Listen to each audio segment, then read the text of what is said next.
آدم علیہ السلام کے بعد 1000 سال تک توحید پر قائم رہنے کے بعد ان لوگوں میں بت پرستی اس طرح شروع ہوئی کہ ان برے لوگوں میں بعض نیک لوگ بھی تھے۔ یہ برے لوگ ان نیک لوگوں سے بہت محبت کرتے تھے اور ان سے تقرب حاصل کرتے تھے، ان کی شان میں بہت مبالغہ کرتے تھے، جیسا کہ آج کل بعض لوگ علماء اور صالحین کی مدح سرائی میں زمین و آسمان کے قلابے ملاتے ہیں۔ یہی چیز بعد میں شرک کا ذریعہ بنی۔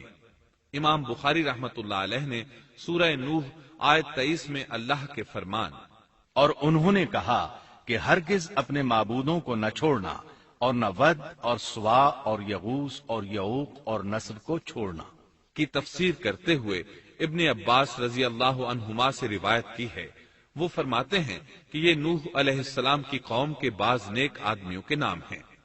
جب وہ فوت ہو گئے تو شیطان نے ان کی قوم کے دل میں یہ بات ڈال دی کہ جہاں وہ حضرات بیٹھا کرتے تھے وہاں ان کے بت بنا کر رکھ دو اور ان کو وہی نام دو جو ان بزرگوں کے تھے۔ انہوں نے ایسا ہی کیا اور پتھر کے بت بنا کر ان کے نام ان بزرگوں والے رکھ دیے۔ اس وقت تو بتوں کی پوجا نہ ہوئی، لیکن جب یہ لوگ فوت ہو گئے اور علم مٹ گیا تب ان کی پوجا ہونے لگی۔ ابن عباس رضی اللہ عنہما فرماتے ہیں نوح علیہ السلام کی قوم کے یہی بت بعد میں عرب میں پوجے گئے، یعنی ان نیک بزرگوں کے بت بنا لیے گئے اور آہستہ آہستہ ان کی پوجا شروع کر دی گئی، اور سب لوگوں نے ایک اللہ کی عبادت سے انکار کر دیا۔ نوح علیہ السلام اکیلے اس دنیا میں موحد اور توحید پرست باقی رہ گئے۔ نوح علیہ السلام کا نسب کچھ یوں ہے: نوح بن لامک بن متو شلح بن ادریس۔ اس طرح ادریس علیہ السلام ان کے پردادا ہوئے۔ اس وقت لوگوں کی عمریں بہت طویل ہوتی تھیں، اس لیے ہم کہہ سکتے ہیں کہ ادریس علیہ السلام کئی 100 سال زندہ رہے اور نوح علیہ السلام 1000 سال سے بھی زیادہ عرصہ زندہ رہے۔ عمریں لمبی ہونے کی وجہ سے ادریس علیہ السلام اور نوح علیہ السلام کے درمیان کافی مدت بنتی ہے، اور اسی مدت کے دوران کفر و شرک نے زور پکڑا اور بتوں کی عبادت شروع ہو گئی۔ تب اللہ تعالیٰ نے نوح علیہ السلام کو زمین میں مبعوث فرمایا۔ ابن عباس رضی اللہ عنہما سے روایت ہے کہ نبی صلی اللہ علیہ وسلم نے فرمایا آدم علیہ السلام اور نوح علیہ السلام کے درمیان 10 قرن تھے۔ ایک قرن 100 سال کا ہوتا ہے۔ آدم علیہ السلام کے 1000 سال بعد تک لوگ توحید پر قائم رہے، پھر آہستہ آہستہ شیطان نے انہیں شرک کے راستے پر ڈال دیا، شرک عام ہو گیا، ایک اللہ کی عبادت بالکل ختم ہو کر رہ گئی۔ تب اللہ نے نوح علیہ السلام کو مبعوث فرمایا، انہوں نے اللہ کی طرف دعوت دی، انہوں نے بہت مشقت اٹھائی، جیسا کہ سورہ نوح میں اللہ فرماتے ہیں اللہ تعالیٰ بخشش اور رحم کرنے والے کے نام سے شروع کرتا ہوں۔ یقیناً ہم نے نوح کو ان کی قوم کی طرف بھیجا کہ اپنی قوم کو ڈراؤ اور خبردار کر دو، اس سے پہلے کہ ان کے پاس دردناک عذاب آ جائے۔ نوح نے کہا اے میری قوم، میں تمہیں صاف صاف ڈرانے والا ہوں کہ تم اللہ کی عبادت کرو اور اس سے ڈرا کرو اور میرا کہنا مانو، تو وہ تمہارے گناہ بخش دے گا اور تمہیں ایک وقت مقررہ تک چھوڑ دے گا۔ یقیناً اللہ کا وعدہ جب آ جاتا ہے تو موقوف نہیں ہوتا، کاش تمہیں سمجھ ہوتی۔ نوح علیہ السلام تبلیغ کے سلسلے میں سخت محنت کرتے، دن رات لوگوں کے گھروں اور ان کے اجتماعات میں جا جا کر انہیں دعوت دیتے۔ آپ انہیں اعلانیہ اور پوشیدہ طور پر دعوت دیتے، یہاں تک کہ دعوت دیتے دیتے انہیں 950 سال گزر گئے، لیکن سوائے چند لوگوں کے کوئی ایمان نہ لایا۔ تب انہوں نے اللہ سے دعا کی اے میرے اللہ، میں نے اپنی قوم کو دن رات تیری طرف بلایا، لیکن میرے بلانے سے یہ اور زیادہ بھاگنے لگے۔ انہوں نے اپنے کانوں میں انگلیاں ٹھونس لیں، اپنے اوپر کپڑے اوڑھ لیے اور کہنے لگے ہم تیری شکل دیکھنا نہیں چاہتے۔ میرے اللہ، یہ لوگ تیری باتیں سننا پسند نہیں کرتے۔ میں نے پھر بھی ان سے کہا اپنے مالک سے بخشش طلب کرو، وہ بڑا بخشنے والا ہے۔ اس وقت نوح علیہ السلام کی قوم میں ایک بادشاہ تھا، وہ بہت مغرور تھا۔ وہ قوم سے کہنے لگا نوح کی باتوں پر کان نہ دھرنا اور نہ اس سے بحث کرنا، یہ جو کرتا ہے اسے کرنے دو، تم اپنے بتوں کی پوجا پر ڈٹے رہو۔ چنانچہ لوگوں نے نوح علیہ السلام کی باتوں کی طرف سے کان بند کر لیے۔ اپنے بادشاہ کی بات پر عمل کرنے لگے۔ تب نوح علیہ السلام نے اللہ سے فریاد کی، اے پروردگار، یہ میرا کہنا نہیں مانتے، ان لوگوں کی سنتے ہیں جن کی اولاد اور مال نے انہیں فائدہ تو نہ دیا، الٹا نقصان پہنچایا، اور انہوں نے میرے ساتھ بڑا داؤ کیا، یعنی دوسروں کو میرے درپے کر دیا، خود بھی مجھے ستانے میں کوئی کسر نہ چھوڑی، اور آپس میں ایک دوسرے سے کہنے لگے اپنے دیوتاؤں کو نہ چھوڑنا، نہ ود اور نہ سوا اور نہ یغوث اور نہ یعوق اور نہ نصر کو چھوڑنا۔ ان لوگوں نے بہت سے لوگوں کو گمراہ کر ڈالا، اور پروردگار تو ایسا کر کہ یہ ظالم اور زیادہ گمراہ ہو۔ اس طرح نوح علیہ السلام نے 950 سال دن رات لوگوں کو اللہ کی طرف بلایا، لیکن اتنے طویل عرصہ میں صرف 80 کے قریب لوگ مسلمان ہوئے، اور ان ایمانداروں کی اکثریت فقراء، مساکین، ناتواں اور غلام قسم کے لوگوں پر مشتمل تھی، جن کی معاشرے میں کوئی حیثیت نہیں ہوتی۔ مشکل سے 10 ایماندار ایسے ہوں گے جو شرف و جاہ کے مالک ہوں گے۔ چنانچہ نوح علیہ السلام کے مغرور سرداروں نے جب اس صورتحال کو دیکھا تو اکٹھے ہو کر نوح علیہ السلام کے پاس آئے اور کہنے لگے، اے نوح، ہم چاہتے ہیں تیری باتیں سنیں اور لوگوں کو بھی تیری باتیں سننے کی ترغیب دیں اور سب تجھ پر ایمان لے آئیں، لیکن اس سے پہلے ہماری ایک شرط ہے، یہ کہ آپ کے حلقے میں جو یہ ذلیل اور حقیر لوگ آ گئے ہیں انہیں دھکے دے کر اپنے پاس سے نکال دے، اس لیے کہ ہم اپنی قوم کے سردار، چودھری اور مقام و مرتبے والے لوگ ہیں، اس لیے ہم ان فقیر لوگوں کے پاس نہیں بیٹھ سکتے۔ اگر آپ انہیں نکال دیتے ہیں تو ہم ایمان لے آئیں گے۔ اللہ تعالیٰ نے نوح علیہ السلام کی قوم کے ان سرداروں کی تردید سورہ ہود آیات 27 تا 31 میں کی ہے۔ اللہ تعالیٰ فرماتے ہیں، کافر سردار نوح سے کہنے لگے ہم تو یہی دیکھتے ہیں کہ تو ہماری طرح ایک آدمی ہے، اور یہ بھی دیکھتے ہیں کہ صرف ان لوگوں نے تیری پیروی کی ہے جو ہم میں رذیل ہیں، وہ بھی اوپر کی عقل سے، اور ہم تو تمہیں کسی بات میں اپنے سے زیادہ نہیں پاتے بلکہ تمہیں جھوٹا خیال کرتے ہیں۔ نوح نے کہا، اے سردارو، بتلاؤ تو صحیح، اگر میں اپنے رب کی طرف سے جو دلیل آئی ہے اس پر قائم ہوا اور اس نے اپنی مہربانی سے مجھے سرفراز کیا اور تم سے وہ چھپی رہی تو کیا زبردستی میں اسے تمہارے سر منڈ دوں گا، حالانکہ تم اس سے بیزار ہو۔ میری قوم والو، میں تم سے اس پر کوئی مال نہیں مانگتا، میرا ثواب تو صرف اللہ تعالیٰ کے ہاں ہے، نہ میں ایمانداروں کو اپنے پاس سے نکال سکتا ہوں، انہیں اپنے رب سے ملنا ہے، لیکن میں دیکھتا ہوں کہ تم لوگ جہالت کی بات کر رہے ہو۔ میری قوم کے لوگوں، اگر میں ان مومنوں کو اپنے پاس سے نکال دوں تو اللہ کے مقابلے میں میری مدد کون کر سکتا ہے؟ کیا تم کچھ بھی غور و فکر نہیں کرتے؟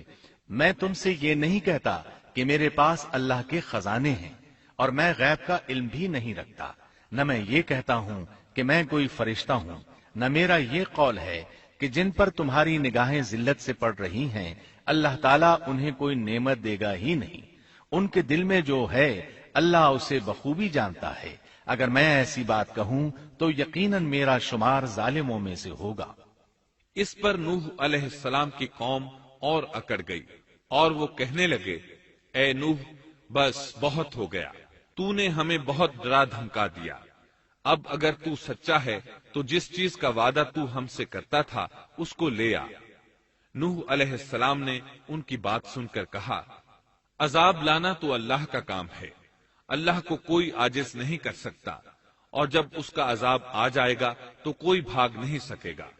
اس کے بعد نوح علیہ السلام کی قوم کا ان سے آمنا سامنا ہوا تو انہوں نے ان سے کہا، اے میری قوم، اگر تم پر یہ گراں گزرتا ہے کہ میں تم میں رہتا ہوں اور تمہیں اللہ کی باتیں سنا رہا ہوں، تم اس سے چڑھتے ہو اور مجھے نقصان پہنچانے کے درپے رہتے ہو، تو سنو، میں صاف کہتا ہوں، مجھے تمہارا کوئی خوف نہیں، تمہاری کوئی پرواہ نہیں، تم سے جو ہو سکے کر گزرو، میرا جو بگاڑ سکتے ہو بگاڑ لو، تم اپنے شریکوں اور جھوٹے معبودوں کو بھی بلا لو اور مل جل کر مشورے کر کے بات کھول کر پوری قوت کے ساتھ مجھ پر حملہ کرو، تمہیں قسم ہے تم میرا جو بگاڑ سکتے ہو بگاڑ لو، اس میں کوئی کسر اٹھا نہ رکھو، مجھے بالکل مہلت نہ دو، اچانک مجھے گھیر لو، میں بالکل بے خوف ہوں، اس لیے کہ تمہارے راستے کو میں باطل جانتا ہوں، میں حق پر ہوں، حق کا ساتھی اللہ ہوتا ہے، میرا بھروسہ اسی عظیم ذات پر ہے، مجھے اس کی قدرت کی بڑائی معلوم ہے۔ نوح علیہ السلام نے واضح الفاظ میں اپنی قوم کو چیلنج دیا، لیکن کسی میں طاقت نہ ہوئی کہ وہ نوح علیہ السلام کا مقابلہ کر سکے۔ چنانچہ کہنے لگے، اسے چھوڑ دو، یہ مجنون اور بے وقوف ہے، نعوذ باللہ۔ بہرحال معاملہ اسی طرز پر چلتا رہا، یہاں تک کہ سال ہر سال گزر گئے، لیکن کوئی مسلمان نہ ہوا۔ پھر پہاڑ پر رہنے والے لوگ روز بروز برائی میں ترقی کرتے چلے گئے، اور جو لوگ شروع میں ایمان لائے تھے ان کے علاوہ اور کوئی شخص ایمان نہ لایا۔ نوح علیہ السلام انہیں مسلسل دعوت دیتے رہے مگر بے اثر، یہاں تک کہ اللہ تعالیٰ نے نوح علیہ السلام کی طرف وحی کی کہ اب کوئی شخص ایمان نہیں لائے گا۔ اللہ تعالیٰ سورہ ہود میں فرماتے ہیں، نوح کی طرف وحی کی گئی کہ آپ کی قوم میں سے جو ایمان لا چکے ہیں ان کے سوا اور کوئی اب ایمان نہیں لائے گا، پس آپ ان کے کاموں پر غمگین نہ ہوں۔ مطلب یہ تھا کہ آپ غم نہ کریں، اللہ کا حکم اب پورا ہونے والا ہے۔ غور فرمائیں، نوح علیہ السلام کے جذبے کو دیکھیے، مسلسل 950 سال تک دعوت دیتے رہے، لوگ انہیں جھٹلاتے رہے، لیکن پھر بھی ان سے نا امید نہ ہوئے۔ اب جب کہ اللہ کی طرف سے وحی آ گئی کہ ان میں سے اور کوئی ایمان نہیں لائے گا اور کسی میں طاقت نہیں کہ انہیں ہدایت عطا فرمائے، تو نوح علیہ السلام نا امید ہو گئے اور انہوں نے اپنی قوم پر بد دعا کی۔ اس کا ذکر اللہ تعالیٰ نے سورہ نوح آیات 26 تا 28 میں کیا ہے۔ نوح نے کہا، اے میرے پروردگار، تو روئے زمین پر کسی کافر کو رہنے سہنے والا نہ چھوڑ، اگر تو انہیں چھوڑے گا تو یہ یقیناً تیرے اور بندوں کو بھی گمراہ کر دیں گے، اور ان کے ہاں جو اولاد ہوگی وہ بھی بدکار ناشکرے ہوں گے۔ اے میرے پروردگار، تو مجھے اور میرے ماں باپ کو اور جو بھی ایماندار ہو کر میرے گھر آئے اور تمام مومن مردوں اور عورتوں کو بخش دے اور کافروں کو سوائے ہلاکت کے اور کچھ نہ دے۔ اللہ تعالیٰ فرماتے ہیں کہ جب نوح علیہ السلام نے ہمیں مدد کے لیے پکارا تو پھر ہم نے اس کی مدد کی اور اسے ایک بڑی کشتی بنانے کی وحی کی، لیکن نوح علیہ السلام نہیں جانتے تھے کہ وہ اتنی بڑی کشتی کیسے بنائے، اور نہ ہی وہ بڑھئی تھے کہ اس کام سے واقف ہوتے۔ اس لیے اللہ تعالیٰ نے ان کی طرف یہ وحی کی کہ ہماری آنکھوں کے سامنے اور ہماری وحی کے مطابق ایک کشتی تیار کرو۔ اللہ نے وحی کے ذریعے ان کی رہنمائی کی کہ وہ اس طرح کریں، اور مزید تعلیم کے لیے جبرائیل علیہ السلام کو بھیج دیا۔ وہ انہیں بتلاتے گئے کہ اس طرح کشتی تیار کرو۔ نوح علیہ السلام ایک پہاڑ پر رہتے تھے، ان کے ارد گرد درخت نہیں تھے، نہ پانی تھا، چنانچہ انہوں نے بہت سے درخت اگائے، پھر ان کو کاٹا اور پہاڑ پر بیٹھ کر کشتی تیار کرتے رہے۔ آپ بڑے بڑے تختے بناتے اور لوہا لاتے اور ان سے کیل تیار کرتے، پھر ان کیلوں کو تختوں میں ٹھوکتے، آپس میں ان تختوں کو ملاتے، یہاں تک کہ ایک بہت بڑی مضبوط اور دیو ہیکل کشتی تیار ہو گئی۔ ایک روایت کے مطابق نوح علیہ السلام نے اس کو 100 سال میں تیار کیا۔ یہ تھی وہ کشتی جسے نوح علیہ السلام نے اللہ کی ہدایت کے مطابق تیار کیا تھا۔ سورۃ القمر آیت 13 میں ارشاد ہوتا ہے، اور ہم نے نوح کو اس کشتی میں سوار کیا جو تختوں اور کیلوں سے بنی ہوئی تھی۔ نوح علیہ السلام نے دعوت کا کام چھوڑ دیا اور کشتی بنانے لگے۔ وہ لوگ جب انہیں کشتی بناتے دیکھتے تو ان کا مذاق اڑاتے، کہتے، نوح پہلے تو نبی تھا، اب بڑھئی بن گیا۔ مزید کہتے، یہ کیسا مجنون ہے کہ پہاڑ پر کشتی بنا رہا ہے، تعجب ہے اس پر۔ اللہ نے ان کافروں کے مذاق کا ذکر سورہ ہود آیات 38 اور 39 میں کیا ہے۔ نوح کشتی بنانے لگے، اس کی قوم کی جو جماعت اس کے پاس سے گزرتی وہ اس کا مذاق اڑاتی۔ وہ کہتے، اگر تم ہمارا مذاق اڑاتے ہو تو ہم بھی تم پر ایک دن ہنسیں گے جیسے تم مسخرہ پن کر رہے ہو۔ تمہیں بہت جلد معلوم ہو جائے گا کہ کس پر عذاب آتا ہے، جو اسے رسوا کرے اور اس پر ہمیشہ کا عذاب اتر آئے۔ اس کشتی کا حلیہ ابن عباس رضی اللہ عنہما سے ایک روایت میں یوں آیا ہے۔ وہ بیان کرتے ہیں کہ نوح علیہ السلام نے پہاڑ پر ایک کشتی تیار کی اور اسے تارکول سے لت پت کیا۔ اسی وقت سے تارکول کا ظہور ہوا۔ اس کشتی کا طول 300 گز، اونچائی 30 گز اور عرض 50 گز تھا۔ ایک اندازے کے مطابق اس کا طول 1 کلومیٹر سے زیادہ تھا، اور اس کی بلندی اور گہرائی کے بارے میں کہا گیا ہے کہ 30 ہاتھ تھی، اور یہ کشتی عام کشتیوں کی طرح اوپر سے کھلی ہوئی نہیں تھی، بلکہ جس طرح اس کو نیچے سے بند کیا گیا تھا اسی طرح اوپر سے بھی بند کیا گیا تھا، تاکہ اوپر سے جو بارش برسے وہ انہیں نقصان نہ دے، اور جس طرح نیچے والے غرق ہونے سے محفوظ رہیں اسی طرح اوپر والے بھی محفوظ رہیں۔ گویا وہ ایک گیند کی مانند تھی۔ اس میں الگ الگ 3 درجے بنائے گئے تھے، ہر درجے میں ایک دروازہ تھا، اور یہ 3 دروازے اس طرح تھے کہ ہر دروازے کے اوپر ایک دروازہ تھا۔ یہ اس کشتی کا حلیہ تھا، جس کے راوی ابن عباس رضی اللہ عنہما ہیں۔ یہ کشتی آج بھی موجود ہے۔ اللہ تعالیٰ نے اس کشتی کو بطور عبرت اور نشانی کے باقی رکھا ہے، جیسا کہ اللہ تعالیٰ فرماتے ہیں، اور بے شک ہم نے اس واقعے کو نشانی بنا کر باقی رکھا، پس ہے کوئی نصیحت حاصل کرنے والا۔ اس صدی میں علماء کے ایک گروہ نے اس کشتی کو ترکی کے ایک پہاڑ پر پا لیا ہے۔ اب وہ 2 ٹکڑوں میں تقسیم ہو چکی ہے۔ اس کا حلیہ وہی تھا جو بیان ہوا۔ اللہ کا فرمان سچا ثابت ہو گیا کہ ہم نے اس کو نشانی بنا کر باقی رکھا ہے۔ اس کے بعد طوفان آیا۔ اللہ تعالیٰ نے نوح علیہ السلام کو اس طوفان کے ظہور کی ایک نشانی اور علامت بتلائی تھی۔ نوح علیہ السلام کے گھر میں ایک تنور تھا۔ اللہ نے فرمایا، جب یہ تنور جوش مارنے لگے اور پانی اس سے ابلنے لگے تو سمجھ لینا اللہ کا وعدہ آ گیا۔ چنانچہ اس وقت مومنوں کو اور اپنے اہل و عیال کو اور زمین پر بسنے والے تمام جانوروں کا جوڑا جوڑا اس کشتی میں سوار کر لینا۔ تنور سے کیا مراد ہے، اس کے متعلق مفسرین میں اختلاف ہے۔ بعض کہتے ہیں کہ اس سے مراد ایک چشمہ ہے جو زمین سے نکلتا ہے، لیکن راجح روایات کے مطابق اس سے مراد معروف تنور ہے جس میں آگ جلا کر روٹیاں پکائی جاتی ہیں۔ یہ تنور نوح علیہ السلام کے گھر میں تھا، اور اسی کو اللہ نے طوفان کے آنے کی علامت بتایا اور فرمایا کہ جب یہ پھوٹ پڑے اس وقت ہر چیز کا جوڑا جوڑا کشتی پر سوار کر لینا۔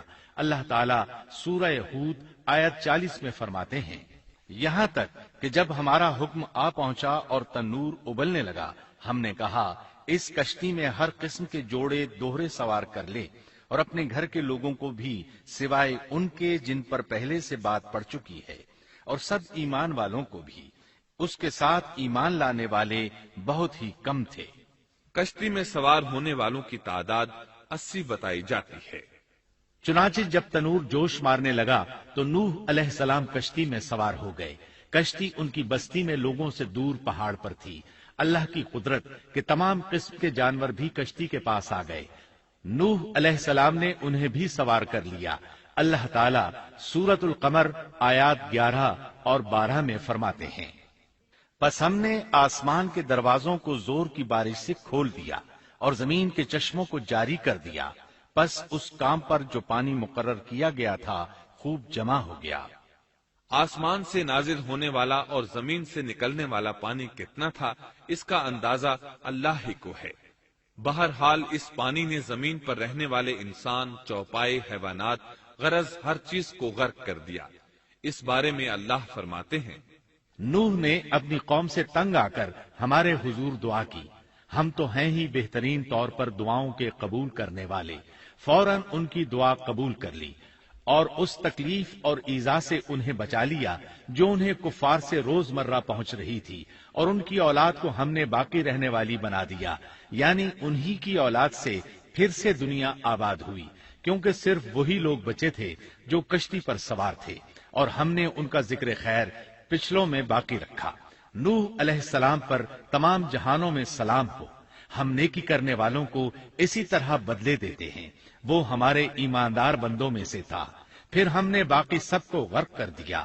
اللہ مزید فرماتے ہیں، جب پانی میں طغیانی آ گئی تو اس وقت ہم نے تمہیں کشتی میں چڑھا لیا تاکہ اس کو تمہارے لیے نصیحت اور یادگار بنا دیں، تاکہ یاد رکھنے والے کان اس کو یاد رکھیں۔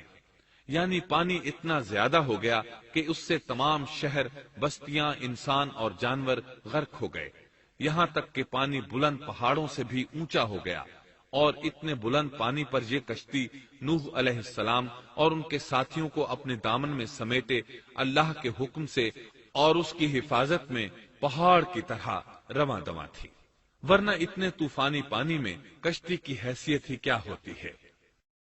نوح علیہ السلام کشتی میں سوار ہوئے اور انہوں نے اپنے ساتھیوں کو حکم دیا کہ وہ یہ دعا پڑھیں، بسم اللہ مجریہا ومرساہا ان ربی لغفور رحیم۔ اللہ ہی کے نام سے اس کشتی کا چلنا اور ٹھہرنا ہے، یقیناً میرا پالنے والا بڑی بخشش اور رحم والا ہے۔ یہی اللہ کا حکم آپ کو تھا کہ جب تم اور تمہارے ساتھی ٹھیک طرح بیٹھ جاؤ تو کہنا، الحمد للہ الذی نجانا من القوم الظالمین وقل رب انزلنی منزلا مبارکا وانت خیر المنزلین۔ سب تعریف اللہ ہی کے لیے ہے جس نے ہمیں ظالم لوگوں سے نجات عطا فرمائی، اور کہنا کہ اے میرے رب مجھے بابرکت اتارنا اور تو ہی بہتر اتارنے والا ہے۔ اللہ تعالیٰ نوح علیہ السلام کو نصیحت کر رہے ہیں کہ اللہ آپ کو اور آپ کے اہل کو نجات عطا فرمائیں گے۔ کشتی میں نوح علیہ السلام کے کافر بیٹے کے علاوہ تمام گھر والے سوار تھے۔ آپ کے کافر بیٹے کا نام کنعان تھا، وہ ایک طرف کھڑا تھا۔ نوح علیہ السلام نے اسے پکارا، میرے بیٹے اس کشتی میں آ جا اور کافروں کا ساتھی نہ بن، لیکن اس بدبخت نے کہا، میں ابھی کسی پہاڑ کی چوٹی پر پناہ لے لوں گا جو مجھے اس پانی سے بچائے گی۔ نوح علیہ السلام نے کہا، آج اللہ کے حکم سے کوئی بچانے والا نہیں مگر وہی جس پر اللہ رحم کرے۔ باپ اور بیٹے کے درمیان یہ گفتگو جاری تھی کہ ایک طوفانی موج نے اسے اپنی زد میں لے لیا اور اسے غرق کر دیا۔ نوح علیہ السلام سے اللہ نے وعدہ کر رکھا تھا کہ اللہ تعالیٰ اس کے اہل کو نجات عطا فرمائے گا۔ چنانچہ جب آپ کی آنکھوں کے سامنے آپ کا بیٹا غرق ہو گیا تو وہ پکار اٹھے، اے اللہ، میرا بیٹا میرے گھر والوں میں سے تھا اور تو نے مجھ سے وعدہ کیا تھا کہ میرے گھر والوں کو نجات عطا فرمائے گا، اور تو تمام حاکموں سے بہتر حاکم ہے، لہذا ناممکن ہے کہ تیرا وعدہ پورا نہ ہو۔ واضح ہو کہ نوح علیہ السلام کا اپنے بیٹے کے بارے میں بات کرنا بطور استفسار تھا، بطور بحث نہیں تھا۔ آپ وضاحت چاہتے تھے۔ اللہ تعالیٰ نے فرمایا، اے نوح، وہ تیرے اہل سے نہیں تھا کیونکہ وہ کافر تھا۔ کفر نسب کو ختم کر دیتا ہے۔ ایک مومن کا دوسرے مومن سے تعلق ایک مسلمان بھائی کے کافر بھائی سے تعلق سے زیادہ بڑا ہے، اور حقیقی اخوت وہ ہے جس کی بنیاد ایمان پر ہو۔ کفر تو نسبی تعلق کو کاٹ دیتا ہے، اس لیے اللہ نے یہ نہیں فرمایا کہ وہ کافر ہے، بلکہ یہ فرمایا کہ وہ تیرے اہل سے نہیں ہے۔ ہمارے لیے بھی یہی حکم ہے، کسی مومن کا کافر کے ساتھ رشتہ نہیں ہو سکتا۔ اس کے ساتھ اللہ نے نوح علیہ السلام کو نصیحت فرمائی کہ آپ ہرگز وہ چیز نہ مانگیں جس کا آپ کو مطلقاً علم ہی نہ ہو، اور ہم آپ کو نصیحت کرتے ہیں کہ جاہلوں میں اپنا شمار کرانے سے باز رہیں۔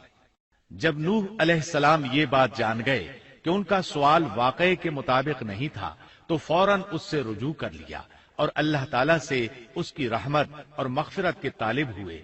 اس موقع پر انہوں نے دعا کی۔ نوح علیہ السلام نے کہا، اے میرے پروردگار، میں تیری ہی پناہ چاہتا ہوں اس بات سے کہ تجھ سے وہ مانگوں جس کا مجھے علم ہی نہ ہو۔ اگر تو مجھے نہ بخشے گا اور تو مجھ پر رحم نہیں کرے گا تو میں خرابی والوں میں ہو جاؤں گا۔ یہ دعا انہوں نے مانگی۔ اپنے بیٹے کے متعلق سوال کے علاوہ نوح علیہ السلام نے اللہ تعالیٰ کی کوئی نافرمانی نہیں کی اور نہ اپنے نفس پر کسی نافرمانی کو شمار کیا۔ کشتی نوح علیہ السلام اور ان کے ساتھیوں کو لیے پانی کی موجوں پر بلند ہو رہی تھی، اور زمین پر موجود ہر چیز، انسان، حیوانات، چوپائے، پرندے غرق ہو چکے تھے۔ ان میں کوئی بھی باقی نہیں بچا تھا۔ اگر کوئی زندہ بچا تھا تو کشتی والے۔ ابن عباس رضی اللہ عنہما سے روایت ہے کہ نوح علیہ السلام اور ان کے ساتھی 6 ماہ کشتی میں رہے، اور بعض روایات میں یہ بھی ہے کہ وہ محرم کی 10 تاریخ کو کشتی سے نیچے اترے۔ آخر اللہ کے حکم سے طوفان رک گیا۔ اللہ نے زمین کو حکم دیا کہ وہ تمام پانی کو نگل جائے۔ زمین نے سارا پانی نگل لیا، زمین خشک ہو گئی۔ اللہ تعالی سورہ ہود آیت 44 میں فرماتے ہیں، اور فرما دیا گیا کہ اے زمین اپنے پانی کو نگل جا، اور اے آسمان بس کر تھم جا۔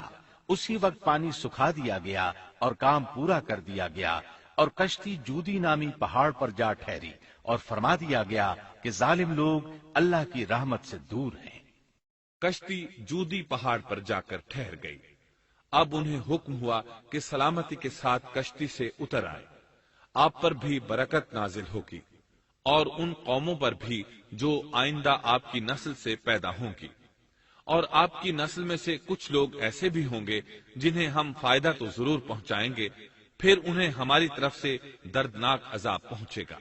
بہت سی روایات میں یہ بات مذکور ہے کہ نوح علیہ السلام ایک لمبی مدت یعنی 6 ماہ کشتی میں طوفان تھم جانے کا انتظار کرتے رہے۔ آپ نے طوفان کے حالات معلوم کرنے کے لیے ایک کبوتر بھیجا جو واپس آ گیا۔ اسے پاؤں رکھنے کو جگہ نہ ملی۔ اسے دوبارہ بھیجا گیا تو وہ پھر واپس آ گیا۔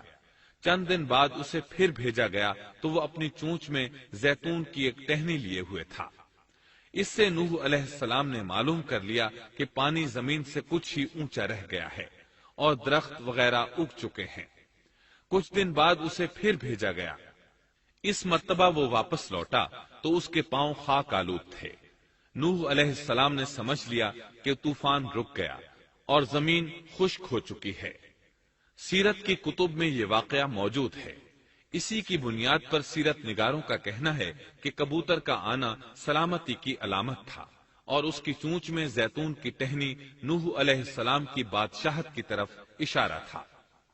اس طرح نوح علیہ السلام زمین پر اتر آئے۔ اس وقت اولاد آدم میں سے کوئی انسان سوائے ان لوگوں کے زندہ نہیں بچا تھا۔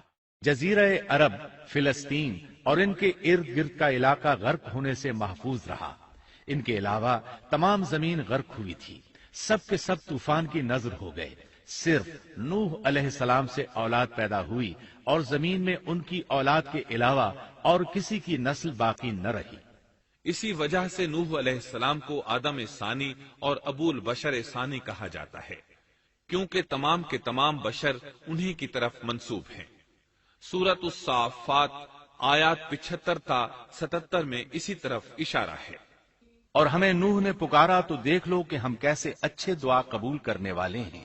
ہم نے اسے اور اس کے فرمانبرداروں کو اس زبردست مصیبت سے بچا لیا۔ اس کی اولاد ہم نے باقی رہنے والی بنا دی۔ ایک دوسرے مقام پر اللہ تعالیٰ دیگر امم اور رسولوں کے متعلق کلام کرتے ہوئے فرماتے ہیں، اے ان لوگوں کی اولاد جنہیں ہم نے نوح کے ساتھ چڑھا لیا تھا، وہ ہمارا بڑا ہی شکر گزار بندہ تھا۔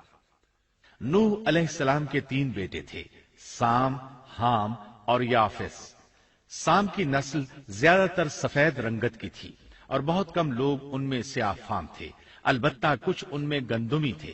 حام کی اولاد کی اکثریت سیاہ فام تھی، ان میں بہت کم لوگ سفید رنگ کے تھے، اور یافس کی اولاد سرخی مائل رنگ کی تھی۔